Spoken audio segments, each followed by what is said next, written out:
Hey guys, welcome back to the another video of government job channel. तो guys, आज के इस video में मैं आपको बताने वाली हूँ स्टाफ सिलेक्शन कमीशन की तरफ से जो जीडी की पोस्ट के लिए रिक्रूटमेंट आउट की गई है उसके बारे में कंप्लीट डिटेल में हम जानकारी आपको देने वाले हैं कि कब तक आपका एडमिट कार्ड रिलीज होगा और कब तक गाइस आप चेक कर सकते हो कि आपका फॉर्म जो है वो एक्सेप्ट हुआ है या फिर रिजेक्ट हो गया है। तो कंप्लीट जानकारी इसके बारे में भी और गाइस पिछले साल के कट ऑफ के ऊपर से हमने आपके लिए एनालाइज करके कट ऑफ बनाया है कि इस साल आपका पेपर जो है मतलब आपको कितना अटेम्प्ट करना पड़ेगा आपके सेफ स्कोर के लिए। तो गाइज इस वीडियो में कंप्लीट जानकारी आपको मिल जाएगी, तो प्लीज वीडियो को लास्ट तक देखते रहिएगा। सबसे पहले गाइज कांस्टेबल जीडी के लिए ये रिक्रूटमेंट आउट की गई है एसएससी जीडी की तरफ से। तो गाइज इसमें कंप्लीट 25,000 प्लस आपके लिए वैकेंसीज रखी गई है। तो इस वैकेंसीज के लिए आपका जो पेपर है उसका भी टाइम टेबल रिलीज किया गया था। आपके जो ऑफिशियल रिक्रूटमेंट निकाली गई थी उसी में जो कि होने वाला है 16 नवंबर से लेकर 20 नवंबर तक। यानी कि गाइज आपका एग्जाम जो है वो कंफर्म है कि आपका 16 नवंबर से लेकर 20 नवंबर को होने वाला है। इसीलिए सिर्फ और सिर्फ 1 मंथ बचा है आपको एग्जाम के लिए प्रिपरेशन करने के लिए। अगर आपने अभी तक स्टार्ट नहीं किया है तो जल्दी से प्रिपरेशन स्टार्ट कर दीजिए, क्योंकि गाइज इस साल बहुत ज्यादा मतलब कंपटीशन रहने वाला है, क्योंकि पिछले साल इसकी वैकेंसीज नहीं निकाली गई थी। तो इसीलिए इस साल आपको मतलब बहुत ज्यादा कंपटीशन देखने को मिलेगा। तो इसी के साथ गाइज आपने जो फॉर्म फिलअप किया है वो फॉर्म एक्सेप्ट हुआ है या फिर रिजेक्ट हुआ है उसके बारे में कैसे पता करें। तो गाइज अगर आपका एग्जाम 16 नवंबर से स्टार्ट होने वाला है तो नवंबर के फर्स्ट वीक में यानी कि 1 नवंबर से लेकर 5 नवंबर के बीच में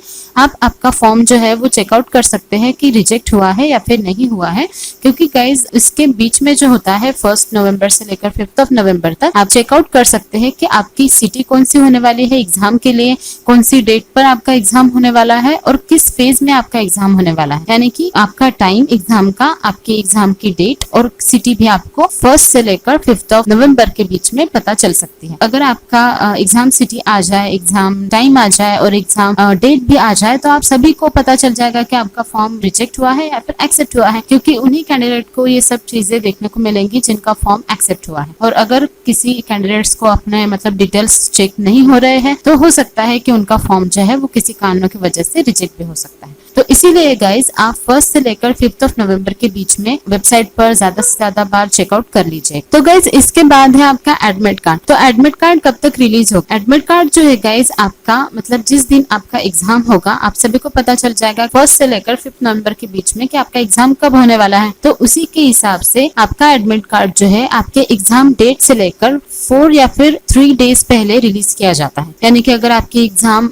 20 नवंबर को है तो आपका जो एडमिट कार्ड है वो 16 नवंबर को रिलीज किया जाएगा। ज्यादा से ज्यादा 4 डेज पहले रिलीज किया जाता है। अगर 4 डेज पहले रिलीज नहीं होता है तो 3 डेज पहले रिलीज कर दिया जाता है। तो इसीलिए आपको एडमिट कार्ड को लेकर बिल्कुल भी टेंशन नहीं लेना है। जितने भी कैंडिडेट्स के फॉर्म एक्सेप्ट हुए हैं उन सभी कैंडिडेट को एडमिट कार्ड मिलने वाला है। और उसी के साथ गाइज आपके जो ये इस बार ग्रैंड टोटल बनाई गई है कंप्लीट 25,271 वैकेंसीज के लिए। तो गाइज ये कंप्लीट वैकेंसीज और बढ़ने की ज्यादा से ज्यादा संभावनाएं लग रही है, क्योंकि सीआरपीएफ की जो वैकेंसीज है कंप्लीटली यहाँ पर 0 दिखाई दे रही है और एसएसबी की भी वैकेंसीज मतलब फीमेल कैंडिडेट के लिए तो बिल्कुल भी नहीं है। तो इसी के लिए सीआरपीएफ और एसएसबी की जो वैकेंसीज है वो बढ़ सकती है और 25,000 प्लस और ज्यादा वैकेंसीज बढ़ने की इस बार संभावनाएं हैं। अगर ज्यादा से ज्यादा वैकेंसीज बढ़ती है तो आप सभी को हम पहले हमारे चैनल पर नोटिफाई कर देंगे कि आपके जो वैकेंसीज है वो बढ़ चुकी है। उसी के साथ आपको ऑफिशियल जो वेबसाइट है वहां पर भी कम्प्लीटली अपडेट मिल जाएगा कि आपके सीआरपीएफ और एसएसबी की जो एसएससी जीडी में वैकेंसीज है वो बढ़ा दी गई है, क्योंकि गाइज बहुत ज्यादा चांसेस है आपके सीआरपीएफ और एसएसबी की वैकेंसीज को बढ़ने के। इसी के साथ गाइज अभी अगर आपकी वैकेंसीज बढ़ रही है तो वो आपके लिए तो अच्छी बात है, लेकिन आपको और ज्यादा प्रिपरेशन अच्छे से करना पड़ेगा, क्योंकि जो वैकेंसीज के हिसाब से जितने कैंडिडेट्स ने फॉर्म फिलअप किया है उसके हिसाब से इस बार आपके लिए कंपटीशन बहुत ज्यादा है। और उसी के साथ अभी आपके पास बिल्कुल भी टाइम नहीं बचा है, सिर्फ और सिर्फ 1 मंथ है। तो इसी के लिए आपको प्रिपरेशन अच्छे से करनी है। अगर हम लास्ट ईयर का एनालाइज करें कि आपका मतलब कट ऑफ क्या था कैटेगरी वाइज मेल कैंडिडेट के लिए, तो आप देख सकते हैं कि हर एक फोर्सेज जो भी मतलब एसएससी जीडी में इंक्लूड की जाती है तो के कैटेगरी वाइज कट ऑफ क्या रहता है। तो बीएसएफ फोर्स के लिए यूआर कैटेगरी का कट ऑफ 62 है, ओबीसी कैटेगरी का कट ऑफ 57 गया था और एससी का 51 और एसटी का 45। इसी के हिसाब से गाइज सीआईएसएफ कैटेगरी का जो कट ऑफ है यूआर कैंडिडेट के लिए वो 72 है, ओबीसी के लिए 67 67 है, SC के लिए 63 कट ऑफ है और ST के लिए 54। इसी के साथ CRPF के लिए जो लास्ट ईयर कट ऑफ गया था वो UR कैंडिडेट के लिए 64 है, OBC के लिए 57 है, SC के लिए 55 और ST के लिए 48। SSB कैंडिडेट के लिए UR कैटेगरी के लिए 73 है, OBC के लिए 65 है, SC के लिए 60 है और ST के लिए 51 है। ITBP का जो कट ऑफ गया था UR कैंडिडेट के लिए 65, OBC के लिए 58, SC के लिए 54 और ST के लिए 50 ऐसा कट ऑफ गया। AR यानी कि आसाम राइफल्स जो फोर्स होती है उसके लिए UR कैटेगरी का 81 कट ऑफ गया था, OBC कैंडिडेट का 76 कट ऑफ गया था और SC कैटेगरी के कैंडिडेट्स का 67 कट ऑफ गया था और ST के लिए 61 कट ऑफ गया। NIA के लिए UR कैटेगरी का कट ऑफ जो है गाइस 89 कट ऑफ गया था, बहुत हाईएस्ट कट ऑफ गया था और OBC के लिए 86, SC के लिए 78 और ST के लिए 71 कट ऑफ लास्ट ईयर गया था। SSF के कैंडिडेट के लिए 85 UR कैटेगरी के लिए कट ऑफ गया था, OBC के लिए 76 गया था और SC के लिए 71 गया था और ST के लिए 69 कट ऑफ लास्ट ईयर गया था मेल कैंडिडेट के लिए हर एक फोर्सेस में। तो गाइज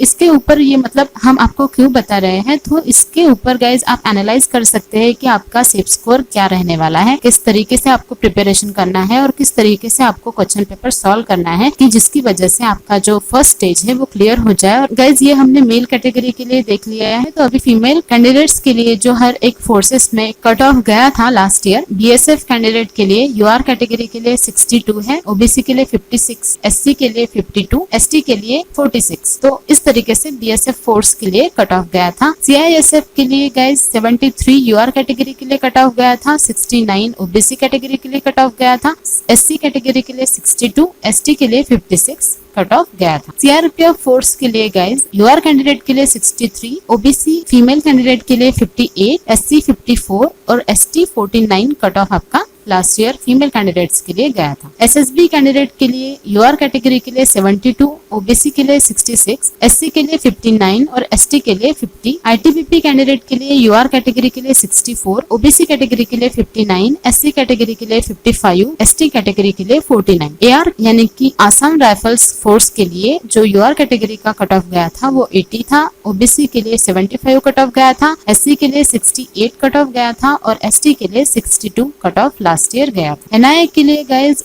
88 कट ऑफ गया था UR कैटेगरी के लिए, 84 कट ऑफ गया था OBC कैटेगरी के लिए, 79 कट ऑफ गया था SC कैटेगरी के लिए और 72 कट ऑफ गया था ST कैटेगरी के लिए। SSF फोर्स के लिए जो कैंडिडेट्स ने मतलब एग्जाम दिया था उनका UR कैंडिडेट के लिए 84 कट ऑफ गया था, OBC के लिए 77 गया था, SC के लिए 72 और ST के लिए 68 कट ऑफ गया था। तो गाइस इसके ऊपर अगर आप ओवरऑल देखें तो आपका जो सेफ स्कोर बन रहा है वो ज्यादा से ज्यादा 70 प्लस है, यानी कि अगर आपने कोई भी फोर्स के लिए अगर फॉर्म फिलअप किया है तो आपको 70 प्लस आपका जो मतलब अटेम्प्ट है वो रखना है, अच्छे से पेपर सॉल्व करना है, ज्यादा से ज्यादा पेपर सॉल्व करना है। लेकिन सेफ स्कोर जो रहने वाला है वो 70 प्लस का है, यानी कि अगर आपने 70 प्लस पेपर सॉल्व किया है तो आपको बिल्कुल भी टेंशन नहीं लेना है, डायरेक्टली आप नेक्स्ट स्टेज के एग्जाम के लिए प्रिपरेशन कर सकते हो। तो गाइज ये कम्प्लीटली जो बेस्ड होते हैं आपके कट ऑफ, ये कम्प्लीटली आपके एग्जाम के लेवल पर बेस्ड होते हैं। अगर आपका एग्जाम मतलब इजी आ जाता है तो कट ऑफ बहुत हाई जाता है, अगर आपका एग्जाम मॉडरेट आता है तो मीडियम लेवल का आपका कट ऑफ जाता है, और अगर हार्ड पेपर आता है, हार्ड लेवल की एग्जाम होती है तो लो कट ऑफ जाने की संभावनाएं होती है। तो इसीलिए गाइज कम्प्लीटली आपका कट ऑफ जो है वो एग्जाम के लेवल के ऊपर बेस्ड होता है। इसीलिए गाइज जब भी आपका एग्जाम कंप्लीट हो जाएगा तो कंप्लीट हो जाने के बाद हम आपके लिए एक्सपेक्टेड कट ऑफ वाला भी एक वीडियो लेकर आएंगे जिसमें कम्प्लीटली हम एनालाइज करेंगे कि एग्जाम के लेवल के हिसाब से कितना इस साल कट ऑफ जा सकता है। तो गाइज इसीलिए अगर आप हमारे चैनल पर न्यू है तो जल्दी से चैनल को सब्सक्राइब कर लीजिए। तो गाइज हमने आपको कम्प्लीटली आपको एक्सपेक्टेड कट ऑफ भी बता दिया है, और कट ऑफ जो है गाइज आपका वो मतलब जो हमने आपको बताया है इसके ऊपर मतलब आपको आपके प्रिपरेशन